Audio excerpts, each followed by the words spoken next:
Traders say insecurity is responsible for tomatoes price hike. Supreme Court frees Senator Nwabuchi Kwashi's 7 years jail sentence. Nigeria Security and Civil Defense Corps arrest 12 petrol marketers for removing NMP DPR sales and harassing officials in Kogi State. And on the foreign scene, Kenyan police fired tear gas to stop protesters over tax hikes. Hello there, good afternoon and welcome to Trust News Update. My name is Abdullahi Ahmed.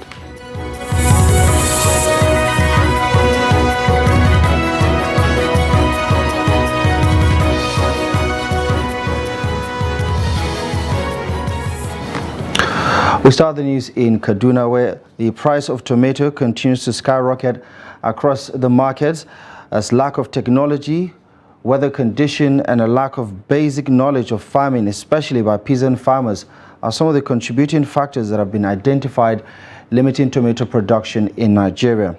However, some farmers in rural communities of Birnin Yaro in Igabi local government area of Kaduna State are attributing the rise and the price of tomatoes in the markets to insecurity that has bedeviled their communities. Trust TV's Bello Musa gives us a situation report. Nigerians are said to be consuming 2.3 million tons of tomatoes annually.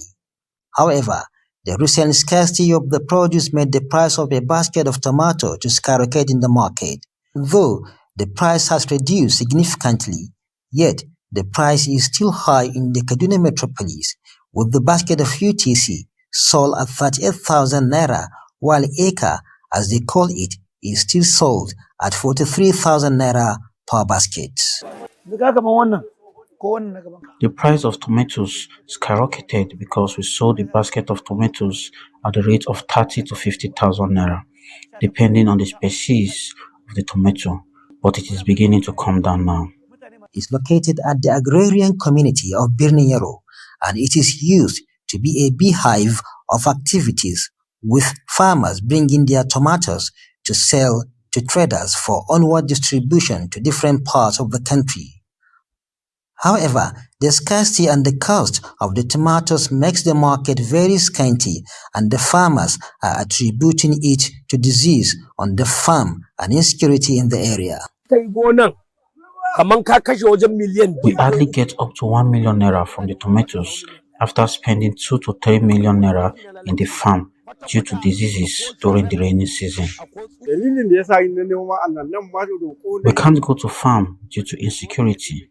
We had to abandon our farm and come to this place near the road. But I can't grow much crops here because of the small size of the land. Omotosho Abiodun is an agronomist in the Department of Agriculture in Kaduna Polytechnic. He says excessive rainfall and diseases are responsible for the scarcity of tomatoes as they affect production. High intensity rainfall can abort the flower, cause flower abortion, so there will be no fruit. Tomato required a well-drained soil, and during the rainy season, the soil, they are flooded. Another thing is that during the rainy season, there are so many infestation of fungi diseases. You know, the rot, the wilt, the virus, and all these diseases, they affect it. You know, and the one that I'm particularly interested in is this pest called Avis. Yes, Avis is supposed to be less during the rainy season, but these days there are so many that, and they are carriers of virus.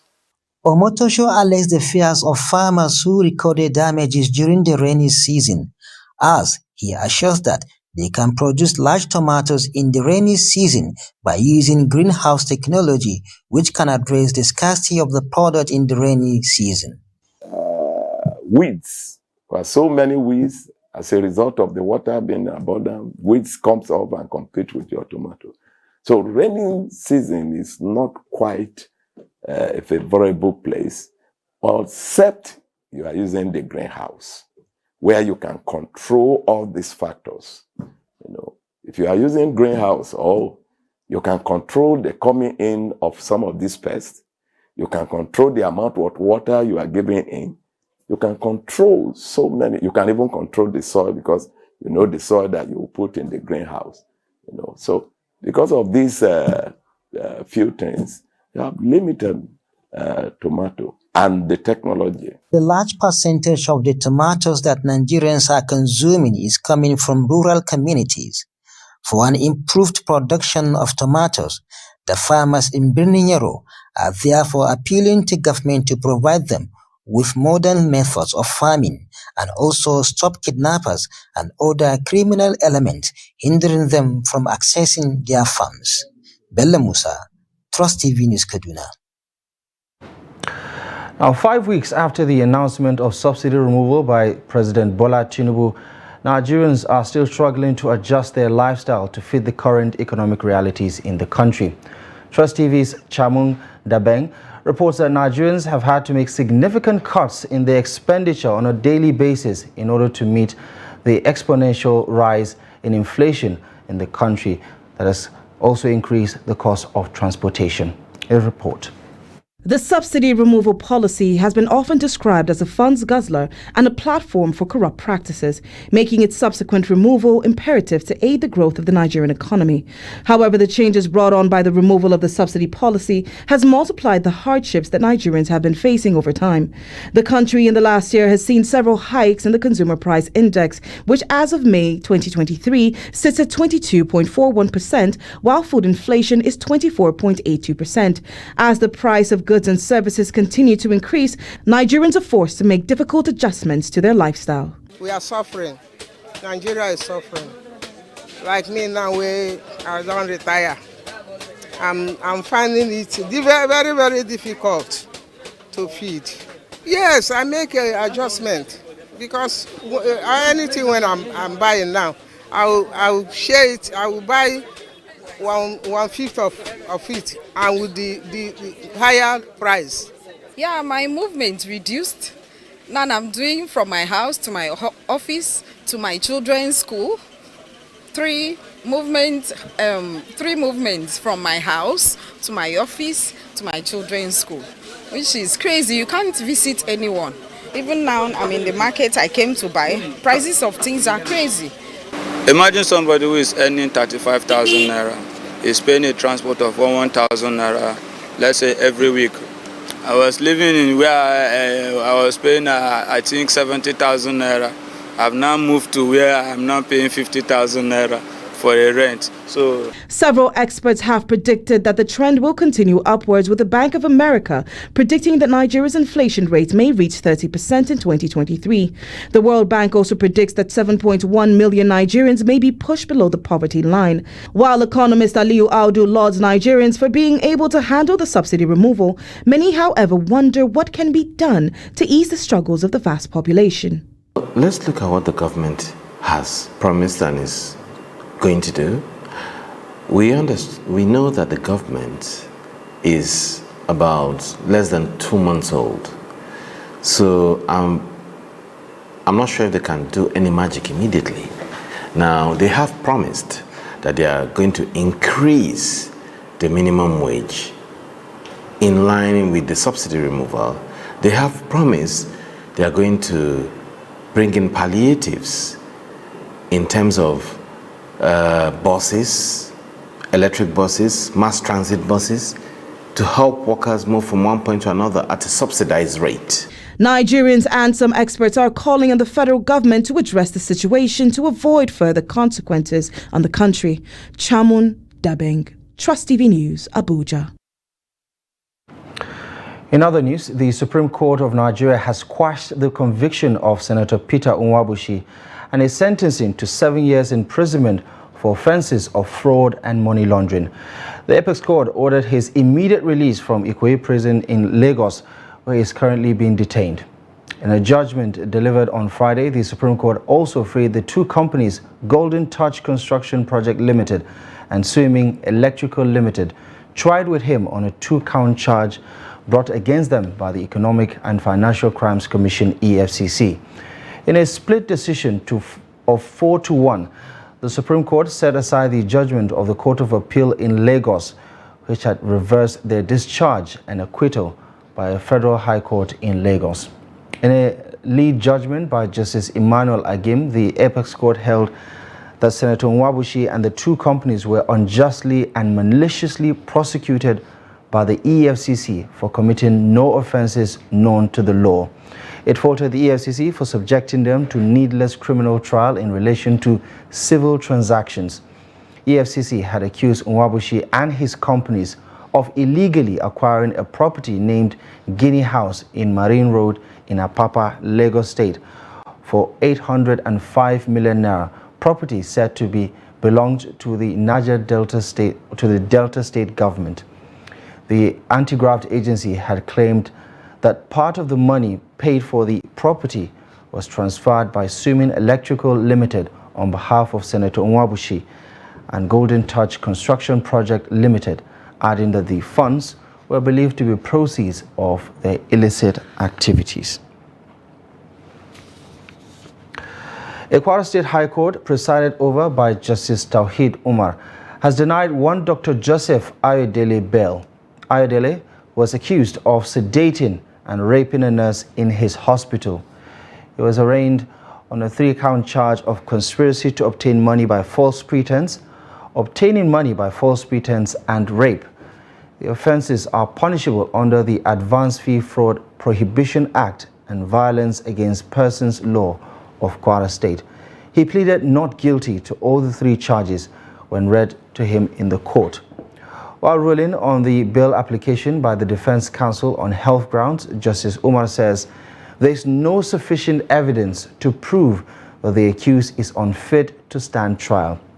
He refused to grant the accused bail and adjourned the case to 26th of July 2023 for accelerated hearing.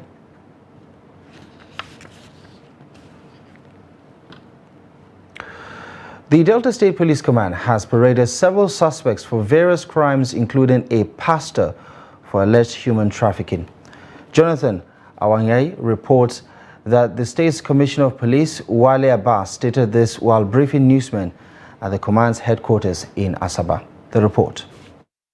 The suspects were paraded for various crimes, including armed robbery, fraud, murder, and possession of illegal firearms. The pastor, allegedly operating in different axes of the state, was accused of trafficking 2 members of his church. The DPO Ekpan police station received a complaint that 2 young ladies named Withheld have not been seen since they went to a church named Fire Gospel Mission located at number 1 Tare Alego Street, Eforum in Owe local government for a church program. The DPO swung into action and arrested the suspect, who claimed to be a pastor named Marvelous Ebangui N, age 42 years. Investigation so far revealed that the suspect specializes in trafficking young girls to other African countries. Suspects stated that the victims are presently in Senegal. Investigation to retrieve those children back is equally ongoing. No, the truth is that, church, they do testimonies and all that. That's what those guys now came to beg me, so I should help them to help this woman to help them. So I never knew it was into prostitution. But when they get there, they called that was prostitution, and we asked them to return back. So they are away now. Since when? 2 weeks plus.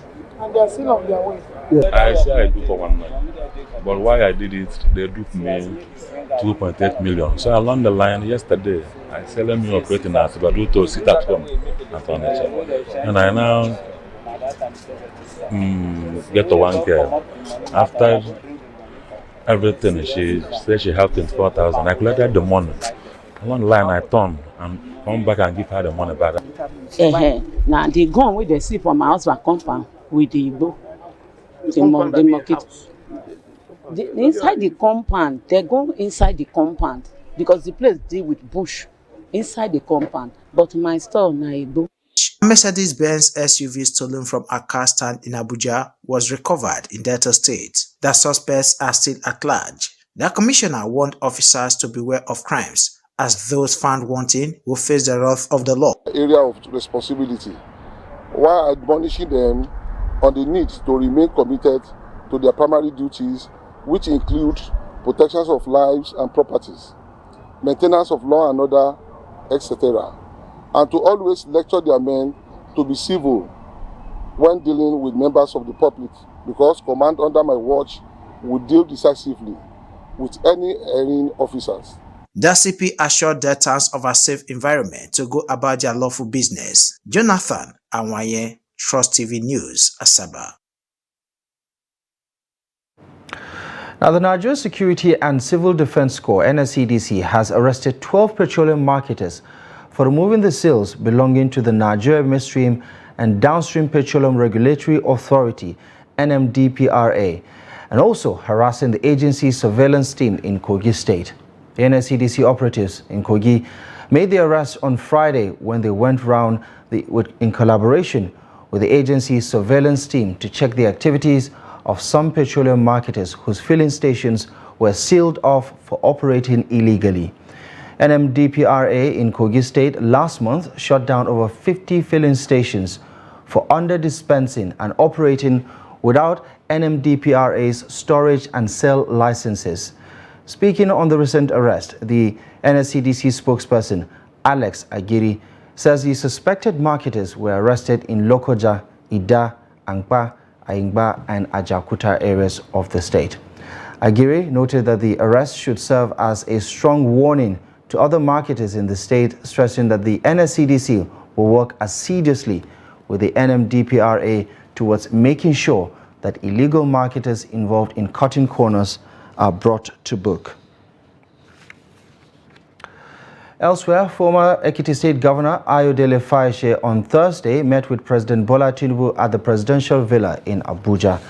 Fayose, who addressed State House correspondents at the end of his meeting with the President, says he is with President Bola Tinubu's administration but will not hesitate to criticize the administration if it fails to deliver on its campaign promises to Nigerians.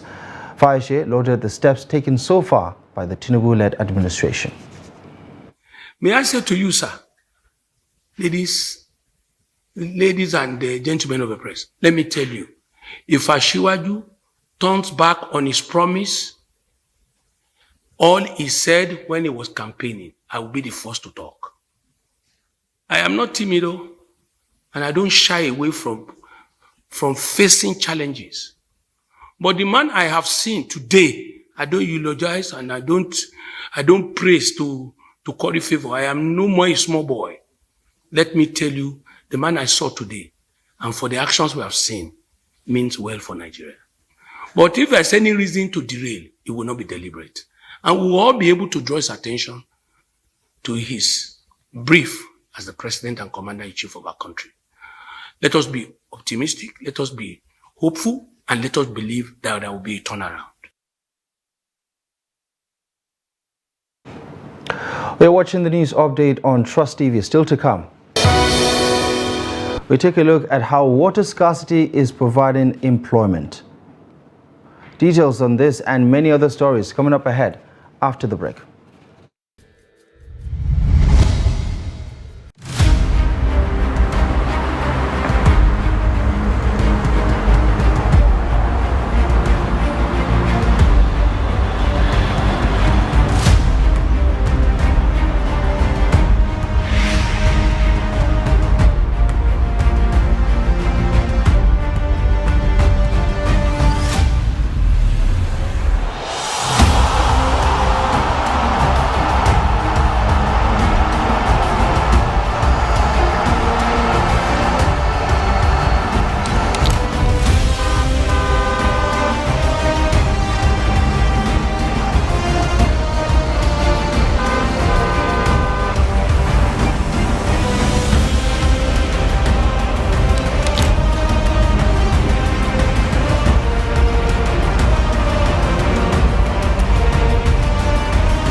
Welcome back, and thank you very much for staying with us on Trust News Update. First, a quick recap of our top stories at this hour.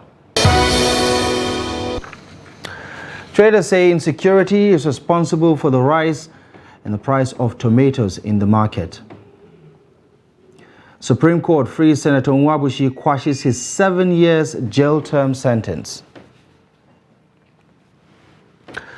Moving on, in Taraba State, Governor Abu Kefas has relaxed the 24-hour curfew imposed on Karim Town and its surroundings in the wake of renewed hostilities between Karimjo and Wurkum ethnic groups in Karim Lamido local government area of the state. The development followed dialogue and engagement with key players of the feuding communities in the Karim Lamido area, which has brought back peace in the local government. The press secretary to the governor, Yusuf Sanda, said in a statement that the curfew now takes effect from 6 p.m. to 6 a.m. daily instead of the 24 hours earlier ordered by the governor.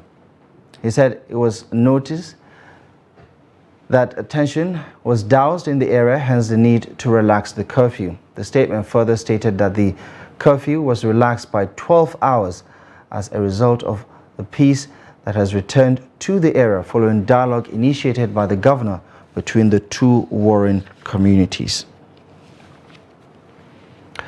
And in Zamfara State, Governor Dauda Lawal has signed an executive order restructuring the state government ministries from 28 to just 16. A statement by the Senior Special Assistant to the Governor on Media and Publicity, Suleiman Idris, says the move is part of measures to cut wastages in government and eliminate duplication of functions. It says the governor signed the order on Thursday at the council chambers of the government house in Gusau. Meanwhile, the state government has fully paid the inherited backlog of workers' salaries, including that of June 2023. Elsewhere, residents of Yola, the Adamawa state capital, have expressed concern over the acute water shortages in the city. As a result, most of them now rely on water vendors as taps have stopped running for years with little or no action by the authorities to ameliorate this hardship. Salis Lawan tells us more. The areas worst hit by the scarcity include Churoma Street, Bamoy and Tongo Ward of Yola South local government area. Most of the boreholes drilled in the area have broken down due to years of neglect and poor maintenance. The communities now rely on supply from water trucks majorly contributed by members. It is more than 20 years we are facing this challenge. Since from our parents up to right now, we are the elders of the area, or we are the youth of the areas. We are facing a lot of problem of water. We are buying one truck of water. That is a puspus. We are buying 1,900. Sometimes we are buying 600. That is the level, the lower level that we are buying water inside the area right now. So we are facing a lot of problem about the water. We have a very difficult to get water in this ward. So please, we are appealing to the government to get this water to us, because we are neighboring to the water board here. So please, let government see us. The recent fuel subsidy removal has left the vendors with no option than to increase their prices from 70 to 80 or 90 naira per 20 liters of water, depending on the location.